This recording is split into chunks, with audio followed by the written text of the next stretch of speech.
Assalamualaikum warahmatullahi wabarakatuh. Alhamdulillahi rabbil alamin, wal aqibatu lil muttaqin, wala udwana illa 'alal zalimin. Asyhadu an la ilaha illallah wahdahu la syarikalah, wa asyhadu anna Muhammadan abduhu wa rasuluhu la nabiyya ba'dah. Allahumma salli wa sallim ala habibinal Mustafa Muhammad sallallahu alaihi wasallam. Para shaimin dan shaimat, kaum muslimin dan muslimat yang dimuliakan Allah Subhanahu wa taala. Tak henti-hentinya kita bersyukur kepada Allah dengan mengucapkan alhamdulillahi rabbil alamin. Karena berkat rahmat dan karunia Allah jualah kita dapat melaksanakan ibadah puasa pada siang hari dan melakukan qiyam pada malam hari. Mudah-mudahan amal ibadah puasa dan salat malam ini dapat kita tuntaskan dan diberi kemudahan oleh Allah Subhanahu wa taala sampai berakhir Ramadan nanti. Amin ya rabbal alamin. Tak lupa pula salawat dan salam kita kirimkan kepada junjungan alam Nabi besar Muhammad sallallahu alaihi wasallam dengan lafaz Allahumma salli ala Muhammad wa ala ali Muhammad. Para shaimin dan shaimat, kaum muslimin dan muslimat yang dimuliakan Allah Subhanahu wa taala. Sebagaimana yang telah kita bahas pada pembahasan sebelumnya, bahwasanya bulan Ramadan adalah bulan yang istimewa. Bulan yang mulia, bulan yang berlimpah nikmat dan rahmat yang Allah berikan kepada orang-orang yang beriman, terkhususnya orang-orang yang mengerjakan siam pada siang hari dan qiyam pada malam harinya. Tentu dengan datangnya bulan Ramadan ini kita mesti bermuhasabah, mesti menghitung-hitung diri kita. Apakah kita termasuk hamba-hamba Allah yang mendapat ampunan dari Allah atau tidak?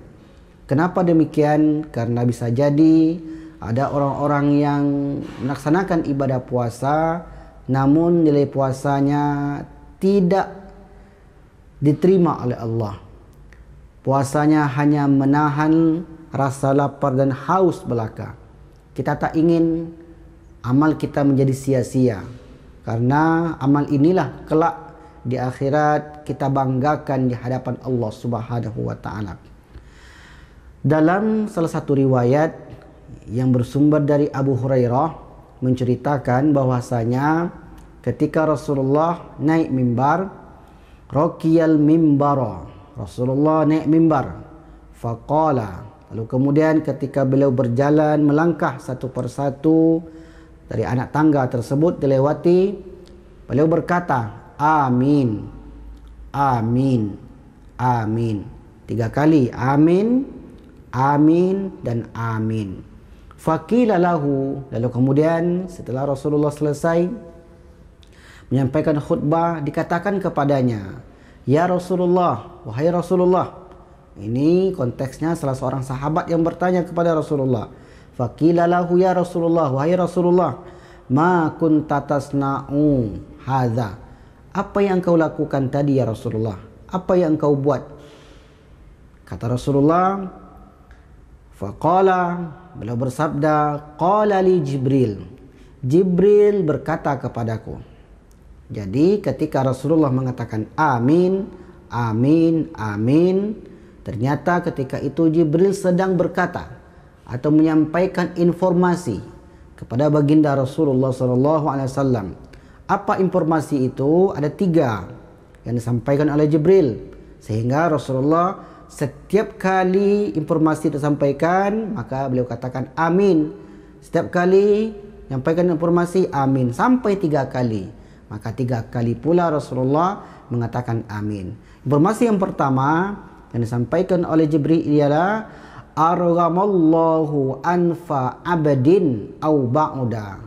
Terhinalah seorang hamba dakhala Ramadan apabila dia memasuki bulan suci Ramadan sampai di bulan suci Ramadan, falam yughfar lahu, lalu kemudian orang ini tidak mendapat ampunan dari Allah Subhanahu wa taala.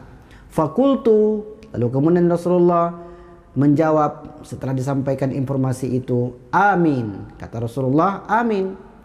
Benar wahai Jibril, mudah-mudahan Allah kabulkan. Apa yang diaminkan oleh baginda Rasulullah? Yang diaminkan oleh baginda Rasulullah adalah ada seseorang atau ada orang yang mereka bertemu dengan bulan suci Ramadan, namun mereka tidak mendapat ampunan dari Allah Subhanahu wa taala.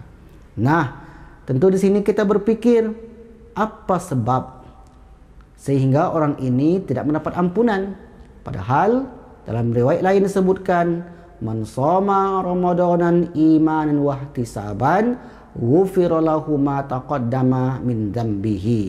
Barang siapa yang berpuasa shoma Ramadan, bulan suci Ramadan, wa ihtisaban, dan mengharapkan pahala dari puasanya itu, ghufira lahu ma taqaddama min dzambi, maka diampunilah dosa-dosanya yang lalu dan dosa-dosanya yang akan datang. Namun ternyata tidak semua orang yang mengerjakan ibadah puasa tersebut mendapat ampunan. Karena berdasarkan informasi dari malaikat Jibril ini, celaka seorang hamba, terhinalah seorang hamba, atau bahasa kasarnya terkutuklah seorang hamba yang apabila mereka masuki Ramadan, namun mereka tidak mendapat ampunan dari Allah Subhanahu wa taala. Apa sebab? Sebabnya diantaranya adalah mereka masih melakukan kemaksiatan di bulan suci Ramadan. Puasa mereka hanya menahan lapar dan haus belaka. Warubba so'imin, banyak orang yang berpuasa, laisa lahu min siyamihi, tidak ada apa-apanya, tidak ada yang ia peroleh dari puasanya itu, ilal ju'i wal atashi, kecuali rasa lapar dan haus. Kenapa hanya demikian?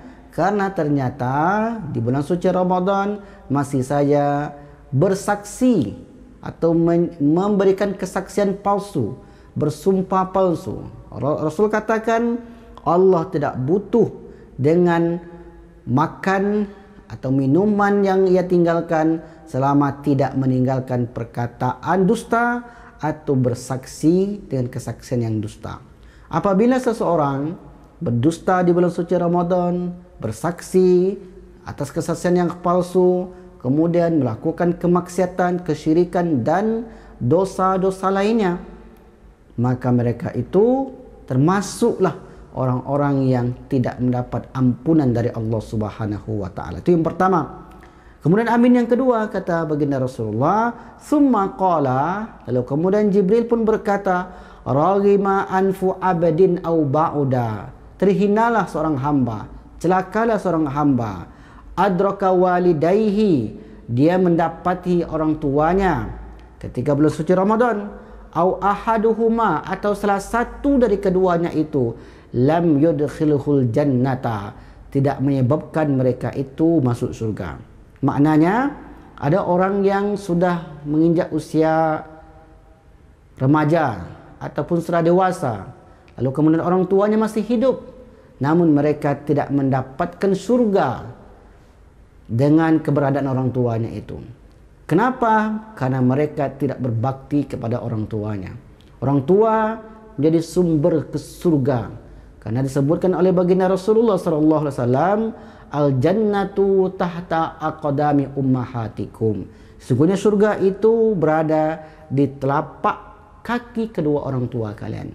Maknanya bukan telapak kakinya itu surga, tapi makna hadis ini ialah bahwa pengabdian seorang anak kepada orang tuanya dapat menyebabkan orang itu, anak itu masuk surga karena dia berbakti kepada orang tuanya. Sebab Rasulullah pernah sampaikan, ridallah fi ridal walidain, ridhonya Allah pada ridho kedua orang tua, wa sukhtullah fi sukhtil walidain, dan murkanya Allah terletak pada kemurkaan kedua orang tuanya. Jadi ridhonya Allah pada ridho orang tua, murkanya Allah terletak pada kemurkaan Allah, terletak pada kemurkaan kedua orang tuanya.